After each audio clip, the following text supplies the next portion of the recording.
پیسے کی تنگی ہے تو یہ وظیفہ کریں۔ بہت سے لوگ یہ شکایت کرتے ہیں کہ ان کے ہاتھ میں پیسہ نہیں ٹکتا، جو کماتے ہیں خرچ ہو جاتا ہے۔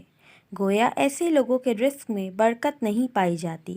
اس مسئلے میں مبتلا افراد روزانہ بعد نماز فجر اور عشاء کے 11,1100 مرتبہ یا غنیوں کا ورد کریں تو انشاءاللہ رزق میں برکت ہوگی اور پیسہ بھی ٹکنا شروع ہو جائے گا۔ یہ مجرب وظیفہ ہے اور اس میں بندش ختم کرنے کا بہترین علاج بھی۔ جو دکاندار و تاجر دفتر کھولنے سے پہلے 70 مرتبہ یا غنیوں پڑھے گا تو انشاءاللہ کاروبار میں برکت ہوگی اور کبھی نقصان نہ ہوگا۔ جمعرات کے دن یا جمعے کی رات میں 19,000 مرتبہ اس اسم پاک کا ورد کرنا اور ہمیشہ اس عمل کو جاری رکھنا انسان کو غیب سے دولت والا بنا دیتا ہے۔